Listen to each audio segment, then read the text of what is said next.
Know ye not that ye are gods? Better get some popcorn ready. This one's going to be pretty long. What we're going to be talking about today is something that will be very important in the next few lessons. The topic is male and female energy.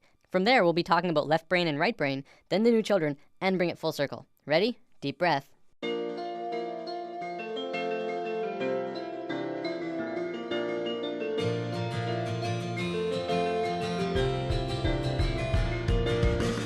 A few weeks ago, we touched upon chakras and how they're at the source of what's affecting your internal systems. What we didn't talk about was the energy flowing within them. Now, there's lots of kinds of energy through and around all of us, and that'll be a future topic later on. Today, I want to talk about two specific energies that can be expressed through this image. The energy that flows here is male and female energy. Male energy is focused, and female energy is creative and random. Neither of them is greater nor weaker than the other, and both can be extremely powerful when fully manifested. Female energy is the land of unbridled possibilities, creative potential, and affecting the universe from within. Focused male energy takes direct roads from point A to point B. This energy can be as strong as a tank, accomplishing tasks and going where it needs to go with precision and without distraction. The important thing to know about this energy isn't how they move. I'm going to use some super basic sacred geometry to demonstrate this. This is the Fibonacci spiral. We're going to be talking a lot more about it when we dive into the topic. For now, all you have to know is that it starts at 1 and flows outward forever in a very specific way and is present in all life everywhere. As male energy flows through the spiral, it goes from base point to point, from here to here, to here to here. It doesn't curve, it just goes straight where it needs to be. Female energy, however, would flow in the actual spiral. It would go around, going in and around outside all of the lines, but still getting to the same or similar results. This is the graphic representation of how it flows, but it also acts in the same way. From this understanding, you can see how we use these energies in our lives. It's the difference between driving straight to work and being on schedule all the time, and taking the scenic route because it's a more pleasant ride, even if it means being late. It's baking a cake strictly by what it says in the cookbook, and putting it together with what just feels right. It's getting that promotion for working the hardest, and getting that promotion for coming up with the best ideas. Here's a relatable example. It's the difference between Inception and Sucker Punch. Both about dreams, but one of them being the masculine story of professional men just doing their no-nonsense work, trying to get the job done, and the other being the feminine story that was creative and random and, according to many, didn't make much sense. Both male and female energy, like the chakras, have their own traits. Male energy is linear, analytical, strategic, and practical.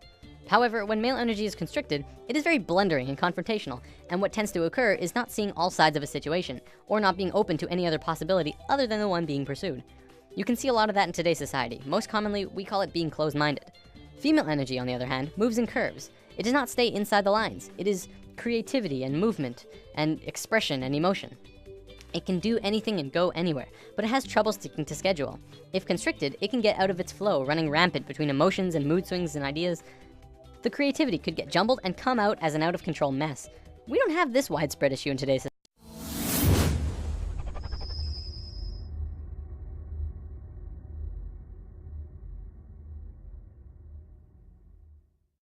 And it has a lot to do with our brain hemispheres. We're gonna look at that in a moment. One big difference between the two is that male energy looks at parts and female energy looks at wholes. Before I go on, I wanna make this clear. Male and female energy has very little to do with sexual orientation. Like, it's in the mix, but it's not a fundamental part of the energy itself.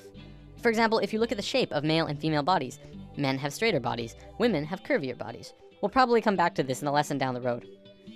Okay, brain hemispheres. We have 2 of them, and if you remember what you learned in grade 10 biology, this will be familiar. The left brain is the male energy side of the brain. It is orderly, statistical, logical, and mathematical. It sees things in straight lines, rational and practical.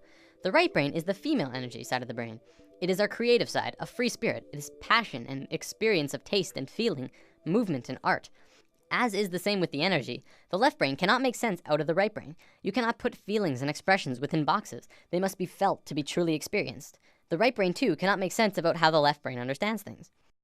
Okay, so as a species, we are primarily left-brained. Well, incredibly left-brained. This basically means that as a species, we essentially have a male energy imbalance. There is way too much of it. It is dominant and is constricting on the female side of the brain. Now, don't get me wrong, this isn't a bad thing. In fact, it's kind of a blessing in disguise, but we have to talk about some other things first. So, there's nothing wrong with our female energy. We're just not really using it to potential. Our male energy is really messed up, and that's why we're where we are right now. By where we are, I mean the economical, political, financial, religious, nuclear, dolphin and bee killing global war crisis. After lesson 1, I touched upon how right now the world is a mess in a myriad of areas. A few people commented saying, well, study the financial crisis, and study the nuclear crisis, and study the political crisis. They're all completely separate issues. And this is how the male energy looks at parts. We're realizing now that it's constricting on our point of view. As a whole, all of these issues together are further proof that we don't understand how to be harmonious because our male energy is out of sync with each other and the planet. So let's look at indigo children and super psychics. There's a new type of children being born on Earth. Since sometime in the 80s, new children started appearing with different or unusual traits. Their numbers began to increase, and today, nearly 100% of all children born in North America are indigo children. So what are these traits? Let's go over a list developed by Jan Yordi, a play therapist who has been studying and working with indigo children for about 4 years now. As we go over the list, see if any of these sound like you. Maybe strong-willed, independent thinkers who prefer to do their own thing rather than comply with authority figures or parents. Have a wisdom and level of awareness and caring beyond their youthful experience.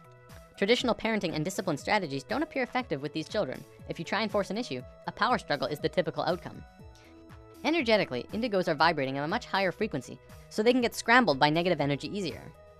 Emotionally, they can be very reactive and may have problems with anxieties, depression, or temper rages if not energetically balanced. Are creative right brain thinkers, but may struggle to learn in a traditional left brain school system. Often, indigos are diagnosed as having ADD and ADHD since they appear impulsive. This is because their brain can process information faster, and they require movement to help keep them focused. Indigos are very intuitive, often psychic, and may hear, see, or know things that seem unexplainable. Indigos may have more problems with food or environmental sensitivity since their system is more finely tuned. When their needs are not met, these children appear self-centered and demanding, although this is not their true nature. These children have incredible gifts and potential and may be shut down when not properly nurtured and accepted. So what's causing this? Well, for one, there are 2 new DNA blocks being activated within these kids. They are microcephalin and ASPM. Both of these blocks are designed to regulate brain growth, giving the kids a broader spectrum of thinking and a newer way of learning. Because of this, the average IQ of an indigo child is about 140, which is 40 to 50 points higher than the average IQ. We're just learning now that our school system's methods of teaching are becoming outdated. It's because our kids are changing. We're going to look at the broader spectrum of why this is happening in a moment. For now, let's move on to the badassery that is the super psychics. These kids are hardcore. They can do anything, literally. Some can move solid objects through walls with their minds. Some are blind, yet they can see everything around them from a myriad of different screens within their head. There are some who can look at a person and know absolutely everything about a person just from looking at them, including when they'll die. So why haven't we heard about this? You'd think this would be huge in the world. Well, for one, almost all super psychic children are in China, and almost all of the evidence is hardly ever rendered into English, although some of it does make it into the public in China. If you want to learn more about this, the book China's Super Psychics by Paul Dong and Thomas Raphael is a great starting place. Before we wrap up, we totally have to bring this video full circle. What on earth do the new children have to do with male and female energy? Isn't it obvious? Indigo children are directly connected to our species' male energy, and super psychics to our female. As we grow closer and closer to the peak of the shift, the planet itself is beginning to change. Essentially, this is happening to balance us out. On one half of the world, indigo children are being born. On the other half, super psychics. They are here to help the consciousness of the planet in an incredibly crucial time. There are way more indigo children on the planet than super psychics because it's our male energy that needs to understand. It's through the indigo children and their new way of thinking, which is affecting the consciousness of the planet, putting us back onto the harmonious path. As we just learned, to understand things, it takes 2 to tango. You cannot only understand something by reading about it. You need both sides of the brain to click. In the modern world, things like astral projection and channeling aren't really considered science. One of them is exploring different realms outside of the body, and one is communicating with beings of higher consciousness. And yet, because we can only seem to measure it from experience, it doesn't qualify to be legitimate. Because of this left brain constriction, we have lost a major part of what life is about. See, what we have is called polarity consciousness. We see everything in 2 ways, good or bad, hot and cold, right and wrong, religion and science. To once again become harmonious with each other on the planet, we have to learn to understand again from the left brain. When this happens, we can move out of polarity consciousness into unity consciousness, and that's essentially where we're going. That about wraps it up. See you next time. We all suspended in this one moment of movement, spiraling in fractal design. But your mind caught up in linear time. You're too afraid to let go, so you're always trying to catch up with time. This is a new consciousness, which means a new experience, cause it's conception of reality that enslaves us. It's not about the path of